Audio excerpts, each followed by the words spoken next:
សនិកជនជាទីគោរពនិងជាទីមេត្រីនៅថ្ងៃទី23ខែតុលាឆ្នាំ2025កម្ពុជានិងថៃបានរៀបចំនៅកិច្ចប្រជុំពិសេសលើកទី2គណៈកម្មាធិការព្រំដែនទូតកម្ពុជាថៃហៅកាត់ថា GBC នៅក្នុងទឹកដីទីក្រុងកូឡាឡាំពួរប្រទេសម៉ាឡេស៊ីនៅក្នុងព្រឹកដែលចាប់ផ្ដើម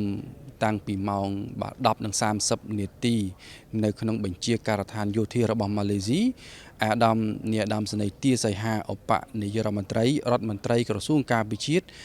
នៃព្រះរាជាណាចក្រកម្ពុជាធ្វើជាសហប្រធានជាមួយនឹងសមាភិកីថៃដែលមានអាដាមណត្តផុនណាត់ផានិតដែលជារដ្ឋមន្ត្រីក្រសួងការពារជាតិថៃបានអញ្ជើញមកដល់ទីតាំងបញ្ជាការដ្ឋានយោធាហើយ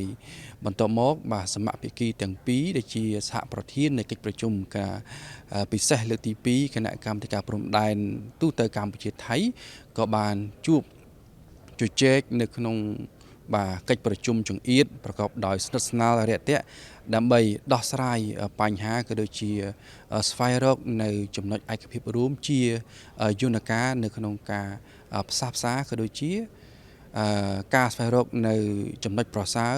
ដើម្បីបន្ធូរបន្ថយភាពតានតឹងរវាងចំនួននៃប្រទេសទាំងពីរផងដែរនៅក្រៅចប់កិច្ចប្រជុំចង្អៀតបាទអាដាមនាយឧត្តមសេនីយ៍ទាសីហាឧបនាយករដ្ឋមន្ត្រីនិងជារដ្ឋមន្ត្រីក្រសួងការពារជាតិក៏ដូចជាសមាភិកីថៃគឺអាដាមរដ្ឋមន្ត្រីការពារជាតិថៃបានអញ្ជើញចូលរួមនៅក្នុងកិច្ចប្រជុំពិសេសលើកទី2ដែលជាកិច្ចប្រជុំពេញអង្គនៃគណៈកម្មាធិការព្រំដែនទូតកម្ពុជាថៃហៅកាត់ថា GBC នៅទីតាំងដែលខ្ញុំបាទកំពុងតែឈរនេះផ្ទាល់ហើយដំណើរការនៃកិច្ចប្រជុំក៏មានភាពស្និទ្ធស្នាលរាក់ទាក់ក៏ដូចជាមានភាពរហ័សជាងមុននៅក្នុងការសម្រេចនៅចំណុចសំខាន់ហើយនៅពេលដែលកិច្ចប្រជុំនេះចប់ក៏មានការរៀបចំជាពិធីចុះហត្ថលេខាលើឯកសារដែលបានឯកភាពរួមនៅក្នុងកិច្ចប្រជុំពិសេសលើកទី2នេះ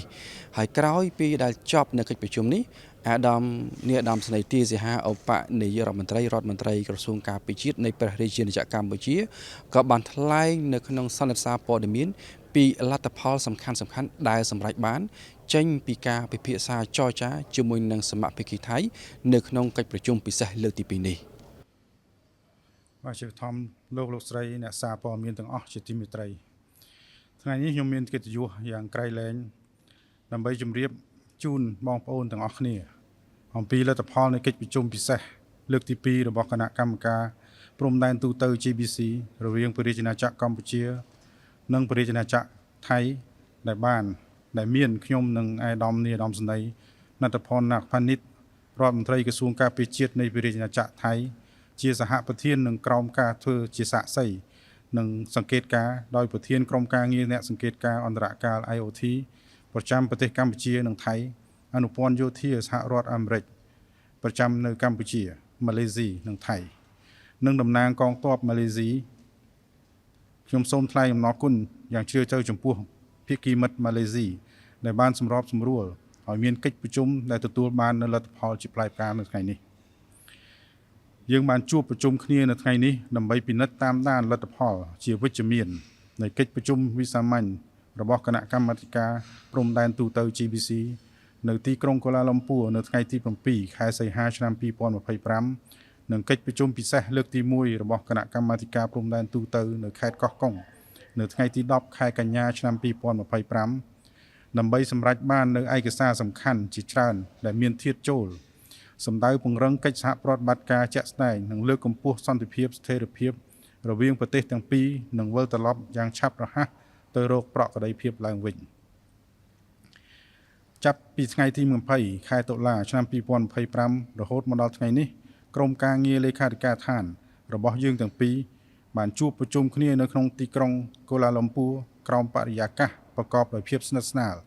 និងការស្ថាបនាដើម្បីត្រៀមសម្រាប់កិច្ចប្រជុំពិសេសលើកទី2នៃគណៈកម្មការព្រំដែនទូតកម្ពុជាថៃភាគីទាំងពីរបានសម្រេចឯកភាពគ្នា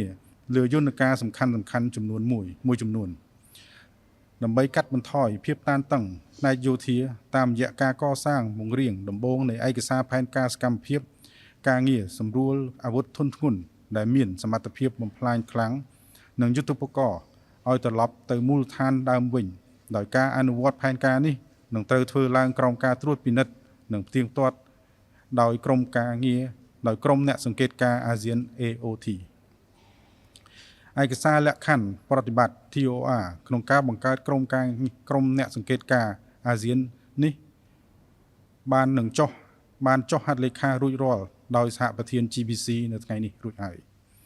ភាគីទាំងពីរបានឯកភាពគ្នាទៅលើនិយមនីតិវិធីប្រតិបត្តិ SOP ចំពោះការងារដោះមានមនុស្សធម៌សម្ដៅចូលរួមចំណែកដោយផ្ទាល់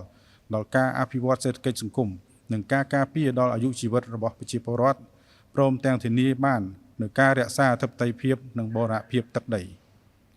យើងក៏បានឯកភាពគ្នាផងដែរលើផែនការសកម្មភាពនិងកិច្ចសហប្រតិបត្តិការដើម្បីទប់ស្កាត់និងបង្ក្រាបបទល្មើសឆ្លងដែនរួមបញ្ចូលទាំងការឆោបបោកតាមប្រព័ន្ធវិទ្យា Cyber Scam និងការជួញដូរមនុស្សរវាងនគរបាលជាតិកម្ពុជានិងនគរបាលជាតិថៃភាគីទាំងពីរបានបញ្ជាក់សារជាថ្មីពីការគ្រប់គ្រងដល់កិច្ចខិតខំប្រឹងប្រែងរបស់ស្ថាប័នពាក់ព័ន្ធរបស់ប្រទេសទាំងពីរក៏ដូចជាការចែករំលែកព័ត៌មានដោយធានាថាបញ្ហាទាំងនេះនឹងត្រូវបានដោះស្រាយស្របតាមច្បាប់ជាតិនិងគោលការណ៍មនុស្សធម៌ខ្ញុំសូមសាទរនិងវាយតម្លៃខ្ពស់ចំពោះកិច្ចខិតខំប្រឹងប្រែងនិងព្រមព្រៀងសន្តិភាពរវាងប្រទេសកម្ពុជានិងថៃដែលគ្រោងនឹងចុះហត្ថលេខានៅថ្ងៃទី26ខែតុលាឆ្នាំ2025នៅទីក្រុងកូឡាឡុំពួរប្រទេសម៉ាឡេស៊ីក្រោមការជួយសម្របសម្រួលដោយសហរដ្ឋអាមេរិកនិងប្រទេសម៉ាឡេស៊ីក្នុងស្មារតីបង្កើតជំនឿទុកចិត្តនិងភាពជឿជាក់ទៅវិញទៅមកព្រមទាំងការបដិញ្ញាចិត្តក្នុងការធ្វើឲ្យប្រសើរឡើងនៃទំនាក់ទំនងនិងការវិលត្រឡប់ទៅរកប្រក្រតីភាពឡើងវិញនៃប្រទេសទាំងពីរសភាពការនេះក៏នឹងបង្កលក្ខណៈចំពោះការដោះលែងទាហានកម្ពុជាចំនួន18នាក់ក្រោមការចុះហត្ថលេខាលើកិច្ចព្រមព្រៀងសន្តិភាពទីក្រុងកូឡាឡុំពួរនេះភាគីទាំងពីរបានព្រមព្រៀងគ្នាថាយើងនឹងរៀបចំកិច្ចប្រជុំពិសេសលើកទី3នៃគណៈកម្មាធិការព្រំដែនទូទៅ GBC នៅក្នុងរយៈពេល90ថ្ងៃឬតាមសេចក្តីត្រូវការចាំបាច់ណាមួយបន្ទាប់ពីកិច្ចប្រជុំនេះដោយប្រទេសកម្ពុជាធ្វើជាម្ចាស់ផ្ទះនឹងជាចុងបញ្ចប់ខ្ញុំសូមបញ្ជាក់ពីការបបន្តបដិញ្ញាចិត្តយ៉ាងមុតមាំរបស់កម្ពុជាក្នុងការរក្សានិងលើកកម្ពស់សន្តិភាពស្ថិរភាពនិងកិច្ចសហប្រតិបត្តិការជាមួយប្រទេសជិតខាងនិងប្រទេសជាមិត្តទាំងអស់ទៀតសូមអរគុណទេសនិកជនជាទីគោរពនិងជាទីមេត្រីនេះគឺជាលទ្ធផលដែលយើងទទួលបានចេញពីកិច្ចប្រជុំពិសេសលើកទី2គណៈកម្មាធិការព្រំដែនទូទៅកម្ពុជាថៃហៅកាត់ថា GBC ដែលរៀបចំឡើងរយៈពេល1ថ្ងៃនៅថ្ងៃទី23ខែតុលាឆ្នាំ2025នៅបញ្ជាការដ្ឋានយោធាម៉ាឡេស៊ីទីក្រុងកូឡាឡាំពួរហើយខ្ញុំបាទសូមបញ្ជាក់ថាបាននៅមុនកិច្ចប្រជុំពិសេសលើកទី2នេះក៏មានការរៀបចំនៅកិច្ចប្រជុំលេខាធិការដ្ឋានរយៈពេល3ថ្ងៃដែរចាប់តាំងពីថ្ងៃទី20ដល់ថ្ងៃទី22ខែតុលាឆ្នាំ2025ដែលជាកិច្ចខំប្រឹងប្រែងរួមមួយនៅក្នុងការសម្រេចបាននូវការឯកភាពឆ្ពោះទៅក្នុងកិច្ចប្រជុំពិសេសលើកទី2ដែលរៀបចំនៅថ្ងៃនេះខ្ញុំបាទចំណានអ្នកយកព័ត៌មានទូរទស្សន៍ជាតិកម្ពុជារាយការណ៍ពីទីក្រុងកូឡាឡាំពួរប្រទេសម៉ាឡេស៊ី